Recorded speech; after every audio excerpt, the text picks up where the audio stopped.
오늘 주일 오후 예배 설교 제목은 믿음의 능력입니다. 설교 본문은 히브리서 11장 6절 말씀입니다. 신약성경 364쪽에 있는 히브리서 11장 6절 말씀, 이 시간 함께 읽겠습니다. 믿음이 없이는 하나님을 기쁘시게 하지 못하나니 하나님께 나아가는 자는 반드시 그가 되신 것과 또한 자기를 찾는 자들에게 상 주시는 이심을 믿어야 할지니라.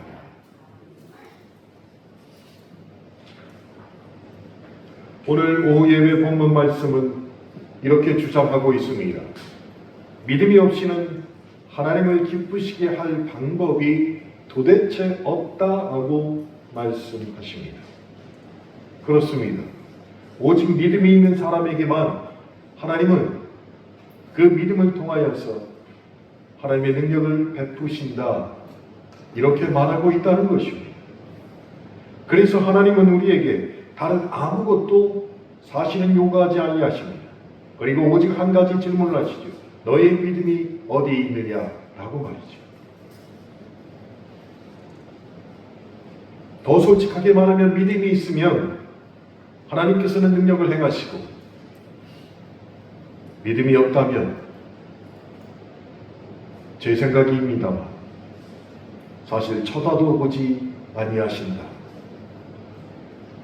이렇게까지도 말할 수 있는 대목이 히브리서 11장 6절 말씀의 뜻입니다. 그래서 믿는 사람이 되고 나서도 우리 안에 있는 가장 먼저 무너뜨릴 산이 있다면 그 산은 믿음을 방해하는 불신의 산을 무너뜨려야 한다는 것입니다. 어떤 사람에 대한 불신의 문제가 아닙니다. 하나님을 믿지 않는 것을 반드시 무너뜨려야 한다는 것입니다. 불신의 산이 무너지지 않고는 하나님의 능력이 우리에게 나타날 수 없다는 것을 본문 말씀을 통해서 철저하게 깨달아야 합니다. 우리 안에 있는 나머지 산들이 내 안에 있는 불신의 산이 무너지지 않기 때문에 더불어 무너지지 않는다는 것이, 그래서 자꾸 우리를 어려운 지경으로 몰아가는 것입니다. 사랑하는 성도 여러분, 관점을 바꿔서 그렇다면 하나님은 언제 기뻐하실까요? 믿음 있는 자를 만날 때, 그 사람에게서 믿음을 발견할 때 하나님이 기뻐하십니다. 다시 바꾸어 말해보겠습니다. 믿음 없는 사람을 보실 때는 하나님이 매우 슬퍼하시고 책망하거나 꾸짖을 수밖에 없다는 뜻이에요. 그래서 하나님의 역사가 일어나기 위해서 우리에게 정말로 필요한 것은 바로 믿음입니다. 예수님은 제자들에게 너 왜 돈이 없냐라고 꾸짖으신 적이 한 번도 없으십니다. 예수님은 제자들에게 너 왜 아프냐라고 말씀하신 적도 없으십니다. 예수님은 제자들에게 너 왜 배운 것이 이토록 아무것도 없냐라고 책망하신 적도 없으셨습니다. 근데 우리는 어떻습니까? 월급도 무슨 꼴이요? 쥐꼬리만큼만 받아오는 게 집에서 밥은 삼식이를 돈 때문에 꾸짖는 경우가 너무 많지요. 왜 아프는데? 네가 하는 일이 뭐 있는데 네가 아파? 아프면 내가 아파야지. 아픈 것 가지고도 서러워 죽겠는데 왜 아프냐고 물어본 적이 여러분 없으세요? 며느리가 들어왔는데 넌 시댁에서 그것밖에 못 배웠냐? 시댁이란다. 친정에서. 드라마에서만 나오는 말 같지요? 해보신 적 없으세요? 그럼 자기는 얼마나 잘 배워가지고 시집을 왔길래. 우리는 예수님이 한 번도 타박하지 않은 걸 가지고 사람들을 타박한다니까요.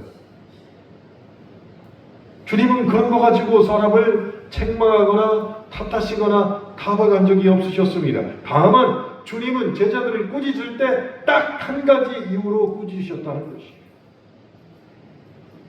그들의 믿음 없음을 보시고, 그들의 믿음 없을 때는 정말로 불같이 꾸짖으셨습니다. 근데 우리는 믿음 없으면 어떻게 그럴 수 있지? 어떻게 그렇게 잘 믿어? 나 같아도 그렇게 못해요. 절대로 꾸짖지 않지. 주님과 반대로 하고 있습니다. 물 위를 걷다가 풍랑을 보고 물에 빠져가는 베드로를 주님께서 건져 주시면서 책망하신 내용도 무엇입니까? 믿음이었어요. 마태복음 14장 31절에 믿음이 작은 자여 왜 의심하였느냐라고 베드로를 꾸짖으셨습니다. 제자들과 갈릴리 호수를 건너갈 때 풍랑이 일어났습니다. 제자들이 두려워 떨면서 예수님을 깨웠습니다. 그리고 예수님이 일어나셔서 그 풍랑을 잠잠케 하셨습니다. 그런데 풍랑을 꾸짖는 것보다 더 강한 어조로 제자들을 꾸짖으셨습니다. 누가복음 8장 25절 이렇게 말씀하십니다. 제자들에게 이르시되 너희 믿음이 어디 있느냐 하고 말이죠. 부활을 의심하는 도마를 책망하실 때도 그의 믿음 없음을 책망하셨다고 요한복음 20장 29절에 기록하고 있습니다. 너는 나를 본고로 믿느냐? 보지 못하고 믿는 자들은 복되도다. 그렇게 모두 다 믿음 없음을 인하여 책망하시고 꾸짖으셨다는 것이에요. 예수님을 믿어도 대충 믿습니다. 머지않아 우리는 대충 특별시에 사람들이 되잖아요. 대충 특별시가. 그러니 믿음도 대충 믿으면 안 된다는 얘기. 그러면서 어떻게 됩니까? 예수님의 능력을 의심합니다. 예수님을 능력 없는 분으로 생각하는 사람들에게 주님께서는 너희가 너 때문에 너무 기분이 나쁘니까 내 능력을 한번 보여줄게 라고 절대로 말씀하시지 않으십니다. 그리고 주님은 침묵하십니다. 다른 말로 하면 그런 사람들에게 아무 능력도 보여주지 않으신다는 것입니다. 그러나 믿음 있는 자들에게는 주님은 아낌없이 그분의 능력을 행하십니다. 예, 그렇습니다. 주님은 믿음 없는 사람은 책망하고 꾸짖어도 믿음 있는 사람을 만나면 그분의 능력을 다 쏟아내실 준비가 되신 분이세요. 12의 혈류증을 앓고 있는 여인에게는 이런 소망이 있었습니다. 예수님의 옷자락만 만져도 나을 것 같다. 그런 신락 같은 믿음이 있었습니다. 그 여인이 실행에 옮기고 발각대로 예수님은 그 여인을 앞에다 불러놓고 화를 내신 게 아닙니다. 어떻게 하셨습니까? 오히려 그녀의 믿음을 보고 기뻐하셨습니다. 그리고 마가복음 5장 34절에 이렇게 말씀하십니다. 딸아, 내 믿음이 너를 구원하였으니 평안히 가라. 내 병에서 놓여 건강할지어다. 주님이 건강하라고 말하신 분이에요. 거의 유일한 경우입니다. 병이 나았습니다. 그럼 이 사람이 또 병에 걸릴까요? 안 걸릴까요? 네? 다시 얘기해볼게요. 나사로가 살아났어요. 죽었다가. 나사로 지금 살아있어요? 죽었어요? 또 죽어요. 병이 다 나은 사람도 또 병에 걸릴 수 있습니다. 주님 그거 아셨지요? 혈류증 걸린 여인에게 축복하시면서 평안히 가라. 내 병에서 놓여 뭐라고요? 건강할지어다. 이 혈류증 여인의 건강은 어디에서부터 시작했습니까? 믿음, 신락 같은 믿음에서 시작되었다는 것이. 회당장 야이로, 주님이 그와 함께 그 사람의 집으로 가고 있었습니다.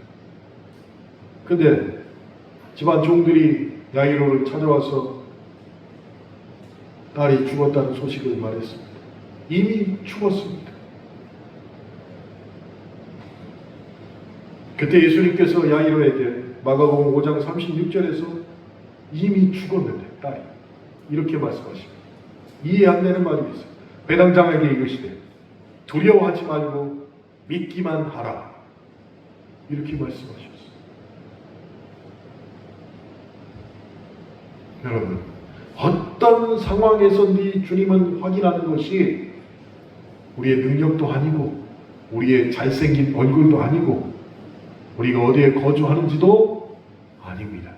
우리의 믿음을 확인하십니다.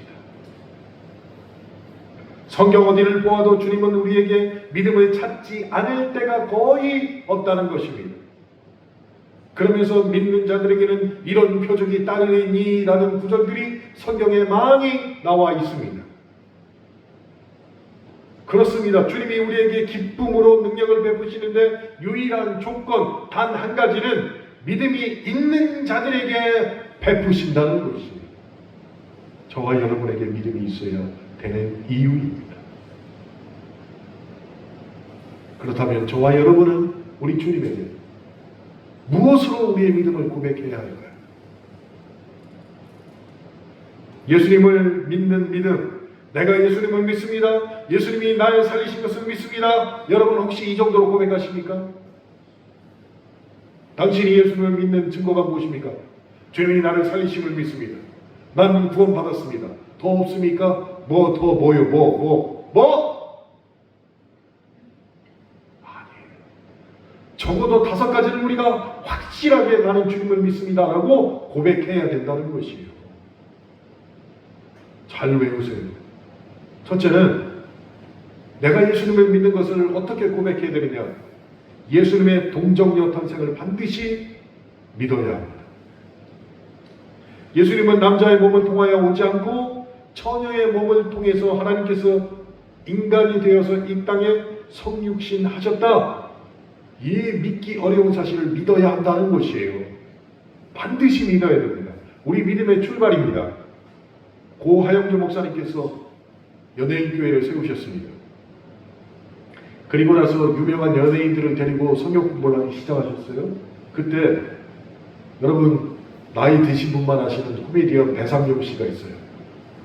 배상용 씨가 하영주 목사님하고 성경 공부를 하면서 이 내용을 이제 고백하라고 들었더니 나는 목사님 나는 다른 건 다 믿어요. 근데 예수님이 남자 없이 태어났다는 것, 씨 없이 태어난 예수님, 나 이걸 못 믿겠어. 이건 진짜로 못 믿겠어 하고 하영주 목사님에게 얘기를 했다.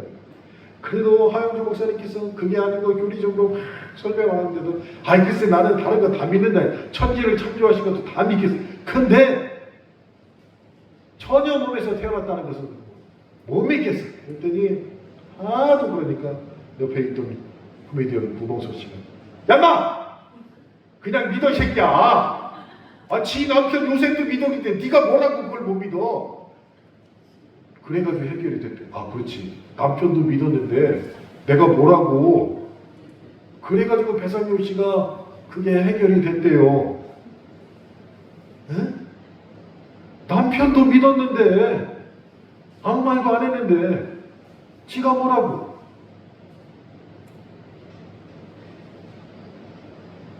이거 내가 믿어야 돼요. 동정녀 몸에서 주님이 탄생했다는 사실을 내 믿음으로 고백해야 됩니다. 두 번째는 예수님이 십자가에 달리신 목적을 믿고 고백해야 됩니다. 예수님이 십자가에 달리시는 건 그분의 죄 때문이 아니라 나의 죄 때문이라는 것을 믿고 주님 앞에 고백해야 한다는 것입니다. 죄 없는 그분이 십자가에 달리지 않으셔도 됐습니다. 누가 달려야 됩니까? 죄 있는 내가 달려야 해요.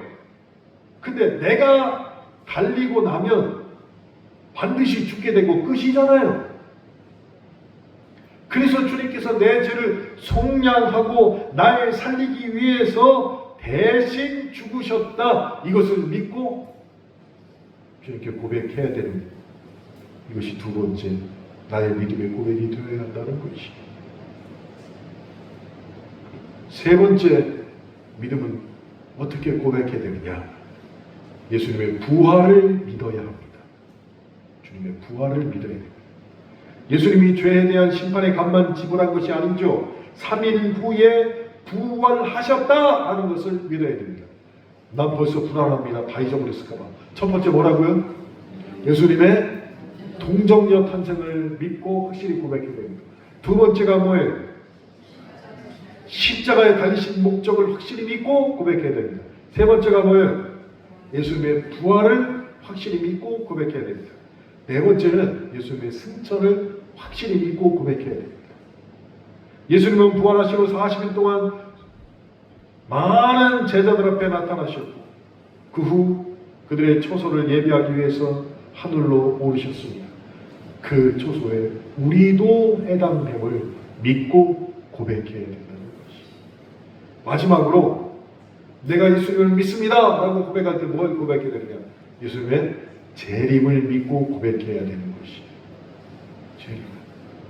하늘에 우리의 처소가 다 예비되면 예수님은 우리를 그 예비된 처소로 데리고 가기 위해서 다시 오신다. 이것을 믿고 주님 앞에 고백하는 것이에요. 그래서 당신 어떻게 구원받았습니까? 아유, 나 교회 나갔더니 이렇게 해야지 됐어. 말도 제대로 하지도 못해요. 구원에 대해서. 당신 어떻게 이단들이 당신 어떻게 구원받았어요? 저는 5가지로 고백합니다. 제 믿음. 첫 번째, 그럼 걔가 눈이 이상하게 뜨고 이렇게 뭘 고백한다고? 예수님의 동정선 탄생을 저는 믿고 고백합니다. 두 번째, 저는 예수님이 십자가에 달리신 목적을 믿고 고백합니다. 그럼 걔가 이상하죠. 뭐가 이상한데? 그게 신천지든 통일교든 뭐가 이상한데? 라고 그러는 거예요. 세 번째는 뭐예요? 저는 예수님의 부활을 믿고 고백합니다. 네 번째, 저는 예수님의 승천하심을 믿고 고백합니다.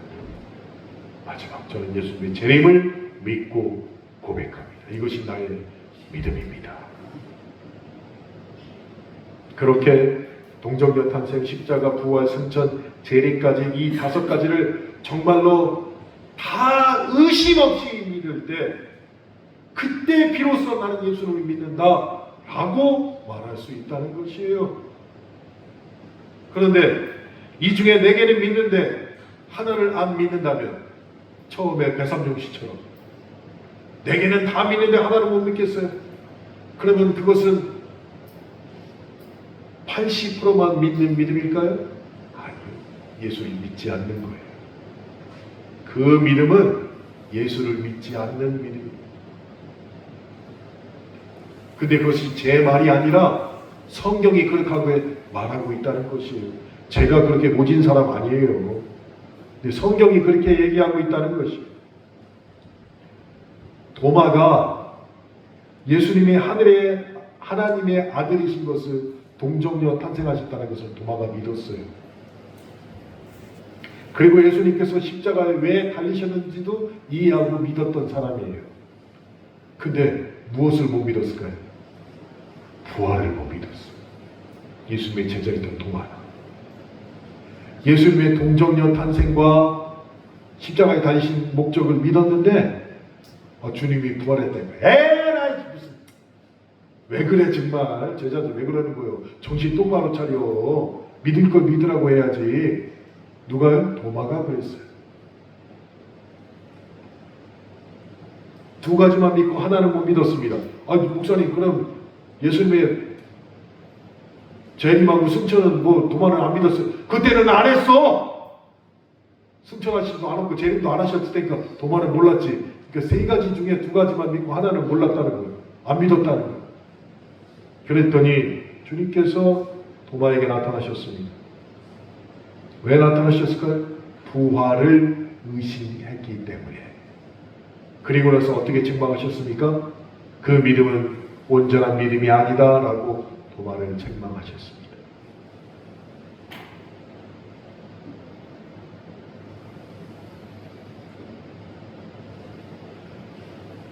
그 다음에 도마가 어떻게 됐을까요? 부활하신 주님을 보고 그 다음은 성경에 기록되어 있지 않습니다. 그런데 역사를 쭉 찾아보니까 도마가 너무 충격을 받았어요. 주님이 부활하시기.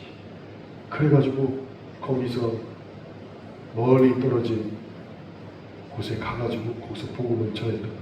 근데 도마가 건축하는데 일가견이 있었어요. 건축이. 근데 그것 왕이 야 그러면은 성을 쌓고 주민들이 거할 수 있는 곳을 만들어라고 돈을 지불해 줬어요. 근데 도마가 알겠습니다 해놓고서 내가 이제 얼마 후에 오겠다. 왕이 하나도 안 했어요.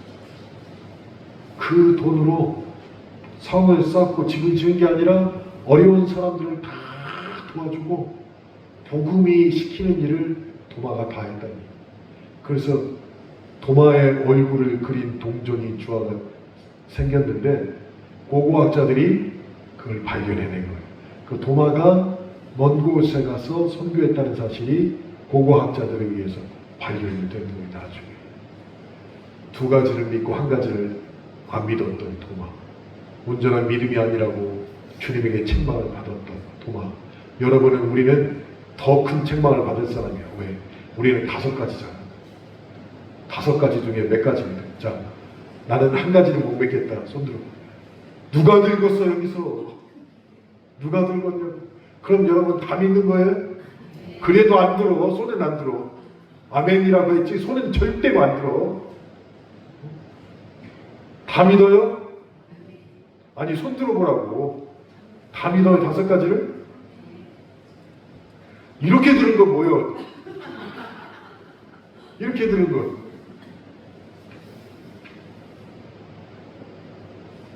여러분 참 아이러니컬한 얘기인데요.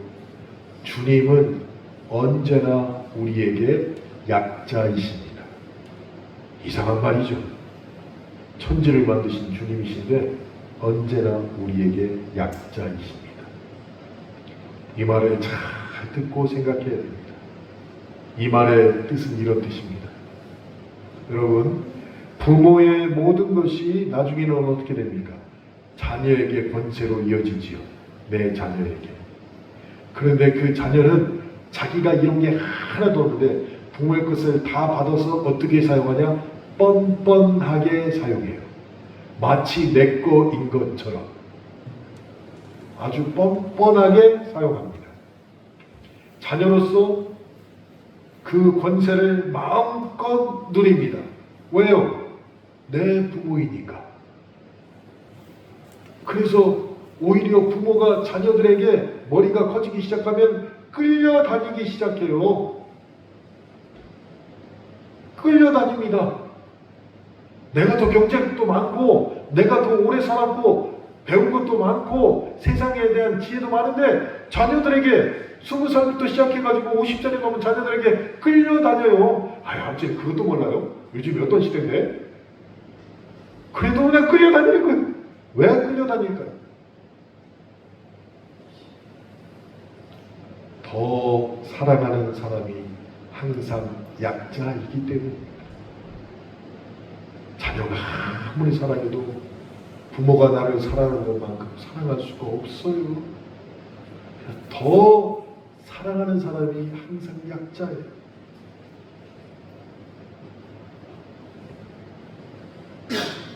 자녀와 부모만 그럴까요? 부부간에도 그렇습니다. 집에 가면 막 큰 소리 치는 사람이 있어요. 근데 또 집에 가면 늘 그 말을 들어주는 사람이 있어요.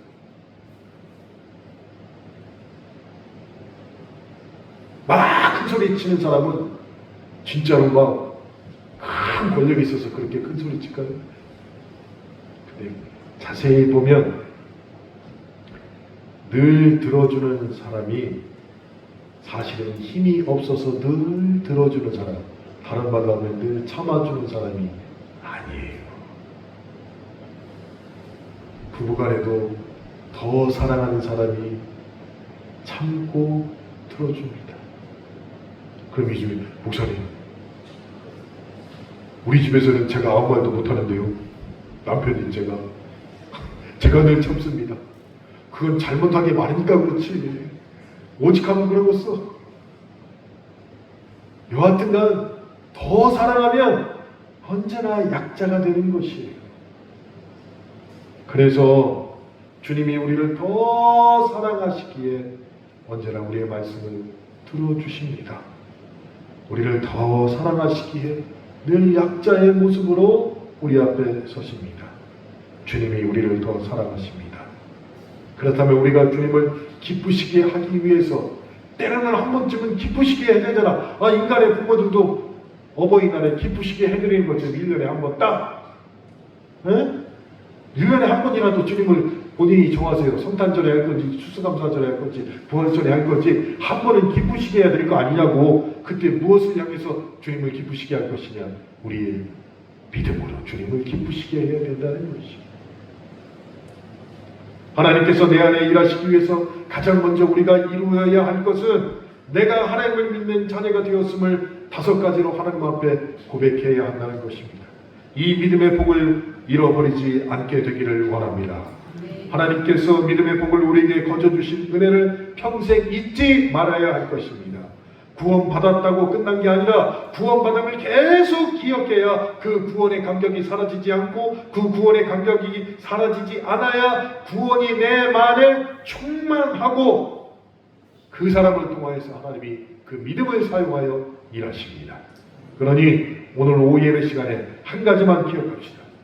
나에게 구원받을 만한 믿음이 있다면 절대 그걸로 만족하지 말고 하나님이 나에게 능력 베푸실 만한 믿음도 있기를 위하여서 결단하시길 주님의 이름으로 축원합니다. 찬송하시겠습니다.